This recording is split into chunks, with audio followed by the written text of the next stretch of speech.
What type of HVAC system is right for you?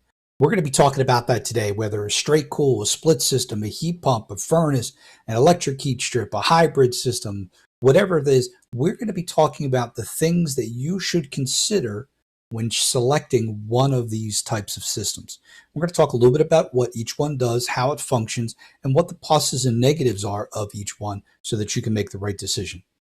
I'm Tom Platania with ProCalcs University. Let's go ahead and see what we can teach you.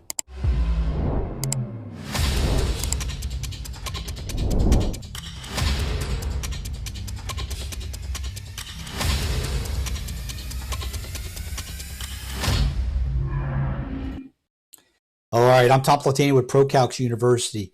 So what type of HVAC system should you get? Well, I live in South Florida. I live in Washington State. I live in Maine. Well, a lot of it has to do with your comfort level. What is comfortable to you? Are you the type of person that when it gets below 70 degrees, you're cranking open those windows and you're just letting the air fly through? You're not putting on any heat. And the only time you start putting a heater on or putting sweaters and stuff on is when it gets down below 40 some degrees. I know a lot of people that are like that. My wife is. So you have to look at your own response. Just because your neighbor has a furnace or a heat pump or a straight cool system doesn't mean that it's right for you. Now, obviously, there's restrictions as to what is available. You can't get a gas furnace in an area, well, that has no gas. So these are things to consider, but I'm going to walk you through just briefly what each of these are and then give you a few pointers as to what I, from my experience, would consider when making the decision to go with these systems. So the first thing we're going to start out with is a straight cool system, split system straight cool, meaning we have a unit that's on the inside like an air handler, and then we have the unit outside, which is called the condenser. And we're going to go through that. So real quick, let me show you what I mean by that. So right up here, we have our air handler inside, and then we have our condensing unit outside. And what's happening is we're pulling air in through the return. So let's think about this. Well, when we have it's hot outside and all this heat is penetrating the home, it's coming inside. And also we're generating our own heat inside the house. So what we want to do is we need to remove that heat. So we have unwanted heat in the home when we're looking for air conditioning, and we need to get rid of it. So how do we do that? So we suck the hot air that's in the house into the air handler, which is this part here is called the evaporator coil. Basically what we're doing is we're forcing air through this evaporator coil. Now in this evaporator coil is little tubes that has refrigerant flowing through it. Now as the air that has heat in it goes across that evaporator coil, the refrigerant absorbs the heat. All right, and then it takes it outside and it goes through the coil outside, and then we have a fan up here. So you've seen your fan outside that you put your hand over top of, it's got all this air coming out. And what that's doing is that's pulling the outside air across. It's pulling the heat out of the refrigerant now and then pushing it out into the outside atmosphere. And if you've ever had in the air conditioning time, you put your hand over top of the condenser outside, you'll notice that that air is warmer than the outside ambient. And that's because that's the heat that was inside that's being brought outside. So in the air conditioning mode, we have unwanted heat inside the house. And we're getting rid of it, dumping it outside by means of the transfer. All right. So, and that is a split system. Split system meaning air handler inside, condenser outside. And that's how the air conditioning system works. Okay. So obviously, if you're in an area that needs any type of air conditioning, like here at ProCalcs, we've actually done designs in Southern California, and we've had people that they don't want and don't need air conditioning because of the temperature there all the time. It's below 80 degrees, humidity is like 30%. They don't need air conditioning, or they don't even want it. But there are a lot of areas, Texas, Arizona, Florida, Louisiana, all of these, a lot of areas that need air conditioning. And this split system air conditioner is one of the most popular to help get the air conditioning down, the temperature in the home down. Okay. And that's just kind of normal for everybody. However, what we get into now is when it's time that you need heat. Okay. Now that's where these other options come into play. So option number one for heat we have is what's called the heat pump. The heat pump looks identical to this, a split system heat pump, air handler inside, condensing unit outside. The difference is instead of it taking heat from in the house and dumping it outside, it's taking heat from outside, okay, and dumping it in your house. Well, wait, I need heat in my house now because it's cold out. Where do I get this heat from? Well, until you get down to absolute zero, there's still heat in the air. It's just a matter of how much heat. And as we know, heat is just basically molecules rubbing together, creating friction, creating heat. So the heat pump says, hey, I'm going to take as much heat as I can from outside. I'm going to absorb it into the refrigerant, just like I did in the air conditioning mode inside. I'm going to absorb that heat. I'm going to bring it back inside. The fan's going to blow across, and I have cooler air, let's say 50-degree air going in. I have the hot evaporator coil. It blows the heat from the evaporator coil, now gets absorbed into the air going across it, and now I have a warmer air, hotter air coming out the other side. 20, 30, 40 degrees warmer coming out, and that's how you get heat. The great thing about the heat pumps is they are very efficient when it comes to heating. That's the great thing about them. The negative is for a standard heat pump system, when the temperature gets down below 47 degrees, the systems start to diminish their capacity. Okay? Let me show you what I mean by that. So right here is a program called RightSoft, and we have a system that we designed in here, and this is a heat pump system. This is a heat pump system with the Trane, and you'll notice here that this manufacturer, Trane, has specified that at 47 degrees, that this unit has the ability to get 22,400 BTUs, British thermal units, okay? But look at this. Look at what happens when it gets to 35 degrees. Look what happens when it gets to 17 degrees. Look at how much that capacity drops. So if I'm in a climate that is below 30, basically I would say below 40 degrees a lot, the heat pump should not be your source or your only source of heat. So the thing to consider with the heat pump is, like Florida, okay? So in Florida, we do have days that get into the low 30s. We have them. Not that often. A lot of times we're in the high 30s to mid 50s. So needing heat in South Florida, a heat pump system is absolutely the best way to go based on your living conditions. Like my wife, we don't ever use heat in our house. I mean, we traveled in an RV for 5 years, and I think we only put the furnace on, even when we were in places that were in the 20s, we only put the furnace on for like a couple minutes in a day just to keep the frost off of everything. But she doesn't want it, so we didn't need that. So you have to look at that as well. But if you're someone that when it gets below 70 degrees outside and you want either the heat or air conditioner on, you're not the kind of person that opens up the windows and then maybe puts a sweater on or puts a blanket on or something like that. You want heat, then a heat pump is the way for you to go. But if you are in a location that has an excessively high amount of days below 40 degrees, then a standard heat pump system would not be the best route for you to go. Now, it could be something, let's say that out of all the days that you need heat, let's say it's 60 days. So out of those 60 days, 20 of those days are between 40 and 65. But the rest of them are much, much colder. You could still maybe have a heat pump to efficiently warm the house up during the 20 days, but those other days, you're going to need something a lot more hefty. like a furnace or an electric heat strip, and we're going to go in that to a minute. So air conditioning split system is pretty straightforward. Now, in an air conditioning mode, I'm going to show you something that's an option. They have a split system, again, air handler inside, condensing unit outside. But for air conditioning, they have things called package units where everything is all in one. The outside units in there, the inside units in there, the electric heat or the furnace, they're all together one big package. And I'll show you here what that looks like.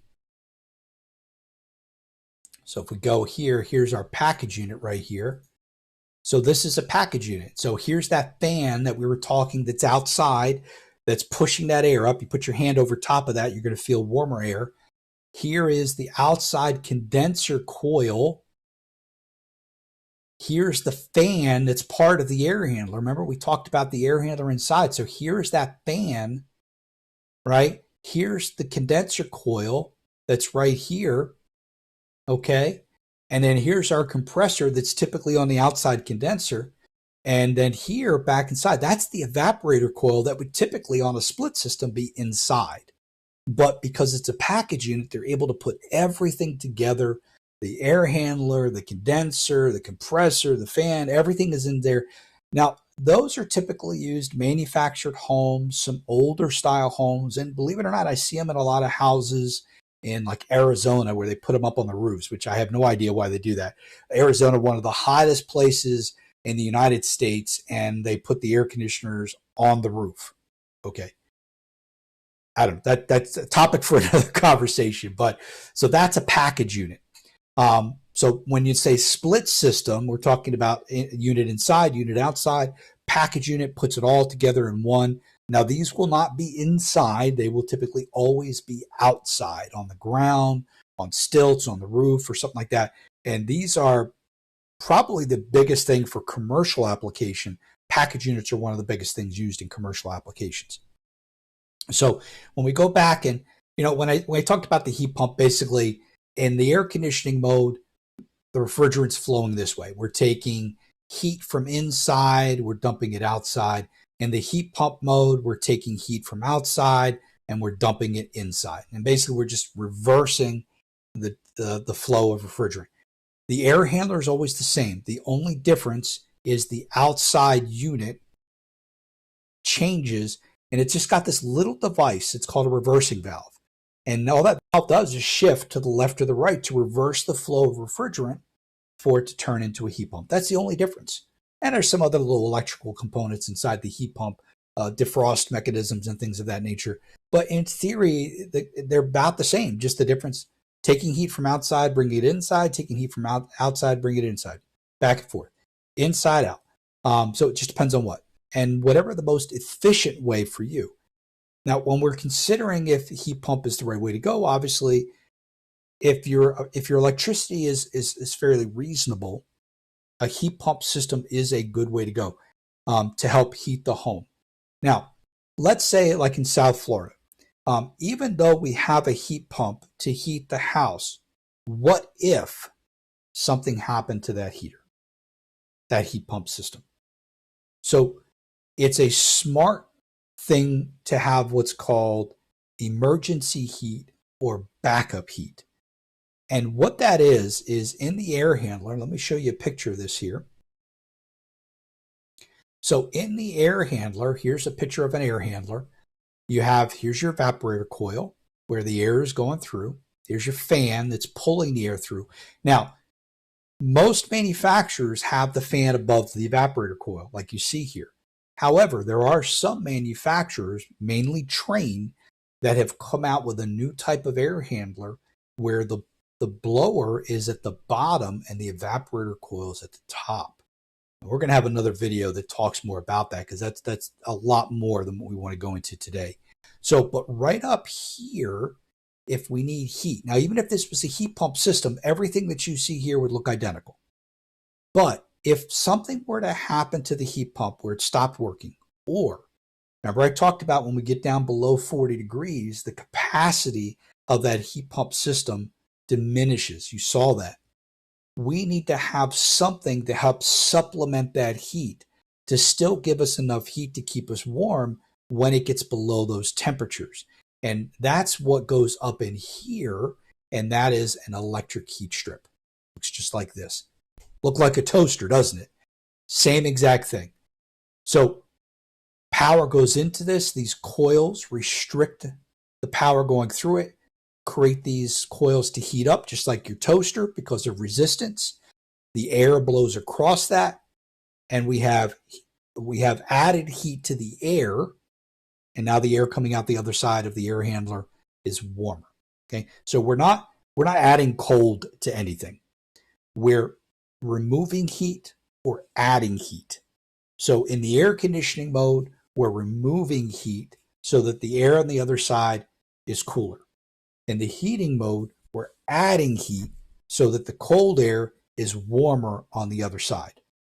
Okay, so that's your electric heat strip, but these can be very expensive, especially when the temperatures get very low and these things have to run for a long period of time. And the other issue with these is if you have to make this heater so big because you need so much heat when it's cold out, the problem is sometimes your electrical panel cannot handle the size of the breaker that's needed for this. And usually when you start getting over what's called 10 kW kilowatts, you start getting into some pretty big breakers, 70, 80, 90. That's huge, or double breakers that you have to go into where you have two 60 amp breakers in there. I mean, that could just kill your electrical panel. So that's also something to take into consideration when you're looking at this. So we have our heat strip, we have our air conditioning system that their split system that's air conditioning or heat pump where we're either cooling or heating the air.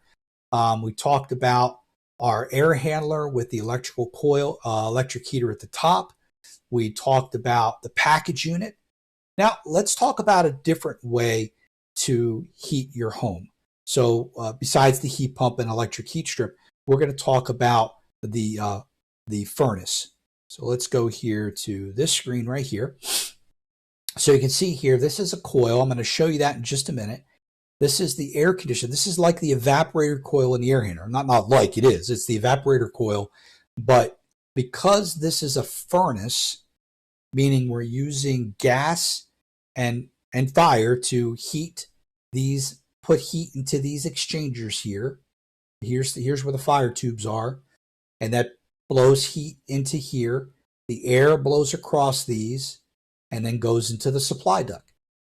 All right. So a furnace is really good when you need a lot of heat, when it gets super cold. So remember we talked about when we get below that 40 degrees with a standard split system, typically the heat pumps, they'll function, but they lose capacity. And what will happen is they'll actually start frosting up on the outside. And that's where there's a device in there called a defrost mode, where it'll actually, the defrost sensor senses, and it'll actually put the heat pump into air conditioning mode for a few minutes to defrost the outside. And then that's when your backup, that electric heat strip, kicks in. So the furnace is when we're getting down below. We're going to be in 30-degree minus, and we really need a lot of heat. That's where a furnace comes into play, where you got to go with a furnace. There's very few systems. We're going to show you some systems that can still heat the home when we get down into those low temperatures, but a furnace is really going to be the best option. Now, furnaces can be in natural gas, they can be in propane, and yes, there's probably still oil furnaces out there. When I started in the industry in 1987, after I got out of the military, out of the Army, I went to work for a company in Vineland, New Jersey, and that's what I did. I had a big old sledgehammer. I went down in basements and I started busting out these big, giant, 6-foot-tall cast iron boilers, picking the pieces up, and then coming down and installing these little teeny tiny 3-foot by 2-foot furnaces. And a lot of them were oil furnaces. So you had to hook up the oil, run the piping. Some of them were gas, but they were much more efficient for providing heat when it was really, really cold outside, because the heat pumps just can't get the temperature differential in the heat that is needed. So if it's 30 degrees outside, the heat pump's lucky if it's going to be able to push it to 45 degrees or 50 degrees in the house. So having a furnace is going to allow you to take that, 30, 40, whatever the temperature is, and really blast that temperature for the air coming out into the home. Some 30, 40, sometimes 50-degree temperature difference between it. Now, once you get the house down to temperature, it's a lot easier to keep it going. But that's where your furnace comes to play. Now, you can see here we're talking about this coil. Now, when you have a furnace, it doesn't mean that you're going to be in a location that never is going to need air conditioning. Well, unless you're in certain parts in Alaska, you're never going to need air conditioning. But for a lot of us, we still need air conditioning at some point in the year, at some point in the day. So in order to do that, you are still going to have a condenser. Okay. So you're still going to have the condensing unit outside. But instead of having the whole air handler, we are just going to take this evaporator coil, because we don't need the blower because it's already part of the furnace. All right. And we don't need another big, huge cabinet because it's already part of the furnace. What we need is this evaporator coil. We need that. And what we have to do is we got to put that on top of the furnace. And what that's going to look like, it's going to look like something like this. Okay. This is what's called a case coil. Now, this one is unpainted. You can get them unpainted. You can get them uncased. And some of the HVAC companies will build their own boxes around them. But and then they come with, the color. They call them painted cabinets for the case coil. So here's the evaporator coil in a case, which then gets set right on top of the furnace, right here. Okay, so that goes right on top and just sets right on it, gets taped and sealed up.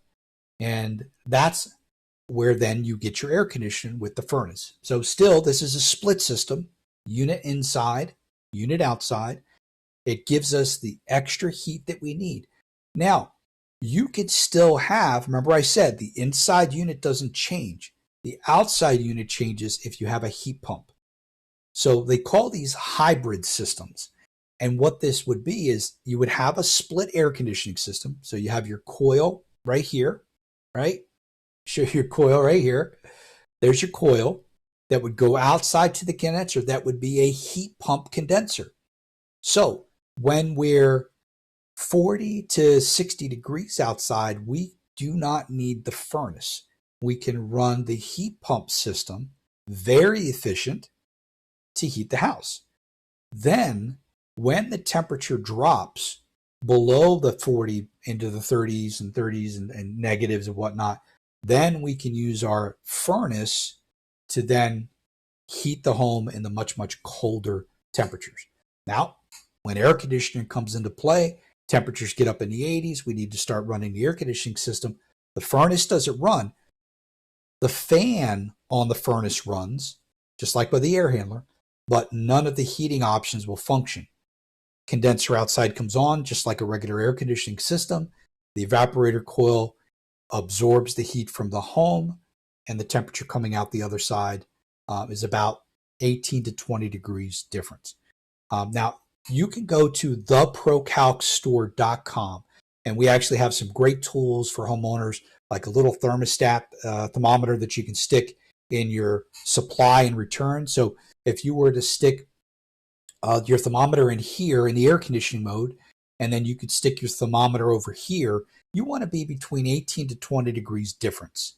So if I have 75 degree air coming in here, and I put my thermometer over here, I want to read between 18. So I want to read about 55 to 57 degrees of the air coming out here. If it's lower than that, then you could have an issue. You could have poor airflow, clogged filter. I'm sorry, opposite. If it was much higher, you could have a bad charge. You could have a clogged filter. The clogged filter means you've slowed the airflow down. If I slow the airflow down, that means the temperature of the air is going to be higher. So it would be 22, 23 degrees. If it's lower than 18, it could mean, again, you have a bad refrigerant charge, or we could have too much air, or you could have some other issues. I've actually found when I worked for some of the big manufacturers, we'd go out in the field and find that some of the HVAC companies had the electric heat strip and the air conditioning system running at the exact same time, and it caused all kinds of problems. And just because they wired it wrong. And they just couldn't figure it out. We go out there and we're like, well, you got 10 degrees temperature coming out because you got your electric heat strip running at the same time. So your furnace. So now we've talked about our split system air conditioning. We've shown you the package unit. We've shown the furnace. We've shown a furnace with a split system air conditioner, a heat pump. And again, it all comes down to where you live, what the temperatures are going to be, and what your comfort level is. For us, if we were to buy a house, unless we were to buy a house in a place like Alaska, there's no chance that my wife would have a furnace because she loves it cold. We may have an electric heater just to take the nip off the air, but I mean, unless we're living in every single solitary day negative 17 degrees, we'd have a furnace then, of course, but we like the cold. Yes, I know you're saying this to yourself. Well, wait a minute. If you like the cold so much, why are you living in South Florida? Okay, that's one of those things inquiring minds want to know. And if you figure that out, you can let me know too. But it all depends on your comfort level. It all depends on the location that you live in and what your wants and needs are. And also it's going to depend on what's available. I mean, if you're out in the middle of nowhere and there's no way to get gas, then gas furnaces are off your plate. Now, if you are in that situation where you cannot get gas and you need a lot of heat, you can still do that, but it's with a special type of system. Now, before I show this to you, I'm going to mention a word, and I want, what's the first thing that pops into your head? Okay. Mini split. Mini split air conditioning systems. And I bet you the first thing that pops into your head is this big ugly thing that hangs on the wall, right? Exactly. Because that's what everybody thinks. But technology today has come so far. And mini splits today come in all different sizes and shapes. But they are amazing when it comes to efficiency. They can get up into 30, 40 SEER. They can heat with what's called hybrid heat or superheat, depending on the manufacturer. They can still heat down into the negative 17 degrees. Now, you're obviously paying for that. But let me show you some of the new technology that's come out with mini splits. So right here's the wall-mounted mini split that everybody thinks of, right? Big ugly thing hanging on the wall. I don't want that. Well, they have these called horizontal ducted pancake units. And exactly what it says is it's only about 10 inches tall, and they could be 36 or 38 inches wide and deep, but you actually put ductwork off of that. And the beautiful thing is, in your home, you have the same thing you always would. You won't see anything except for your regular grills, return grills, supply grills. You won't even know that you have a mini split. But they are much more efficient. We won't go into too much detail, but they also have a variable capacity. So when it's super hot out, I have my full capacity of the system. But when it's only 80 degrees outside and I still need air conditioning, I don't need my full capacity. So it has the ability to ramp down in some cases down to 14% of its capacity to make it exceptionally efficient. It blows the standard air conditioning system out of the water when it comes to efficiency. Now, some of the standard systems now are using a lot of the same technology that the mini splits. They're called inverter compressors. And a lot of manufacturers have gone to those. But still, they do not have the capacities and the abilities that some of these ones do, especially to get down into those negatives with the hyperheat and the superheat. Now, you have some other ones like a floor mounted. Let's say there's a specific room that I can't get any ductwork to. I don't want this big ugly thing hanging on the wall. You can actually have a floor mounted thing, and I've actually seen people build little boxes around it that make it look decorative, and it's an air conditioner, and you'd never know it. You have here is called a ceiling cassette, recessed ceiling. This actually goes up in the ceiling, and the only thing you see is this little area right here flush mounted to the ceiling, and makes it look really cool. So it could be like a game room or something that you don't want to have to, it's a separate room and there's no way to get ductwork, and this is a perfect place to do that. But you've also have some of the newest technology is these multi-position air handlers that look just like a regular air handler we just showed you a minute ago. And these hook up to the mini split condenser. And then you also have this one-way sealing cassette. So, these are made by Mitsubishi, Daikin, Fujitsu, LG. A lot of the manufacturers have these. But the difference with these in the heat pump mode is when they're with the hyperheat or the superheat, they allow you to use heating well below the standard system. So if a furnace is not available because there's no gas, there's no propane, and it gets down into maybe the 20s or even a little lower than that, you can still go with a hybrid or superheat mini split heat pump and still get everything. And then those are air conditioners and heat pumps, so it does the same thing. You have one inside unit, you have one outside unit. Now here's the other cool thing about these is the condenser that's outside. Let me show you this condenser. And you probably see me wiggling around with it. I actually have 6 computer screens here, and I have different things on each one. So what I'm doing is I'm switching between screens to be able to show you things. So we go here. Here's what the mini split condenser looks like outside. Okay, just a small, look like a little suitcase, right? Like go on vacation. This is a mini split condenser. Now look here, and you see all these refrigerant lines. Wait a minute. Typically, on a regular one air handler inside, one condenser outside, you have 2 refrigerant lines. One is the fatter suction line, and the other one's a little thinner liquid line, high pressure line. But when you see this here, you see that there's 1, 2, 3, 4, 5, 6. Wow, wait a minute. Why do we have six lines? Because with a mini split, certain mini split condensers, you can hook up to 8 individual inside units, which this is going to be a topic for another class, of course, but zoning, which allows you to be able to control areas in your house like you never thought of before. Individual thermostats. I mean, we have houses that we've put 3 of these condensers because we ended up having like 20 some zones and these different, and the efficiency in the house and the temperature control is just second to none. But these are options for you if you need the heat, don't have access to furnaces, don't want a furnace, don't want to be bothered with a furnace, or gas is way too high in your location.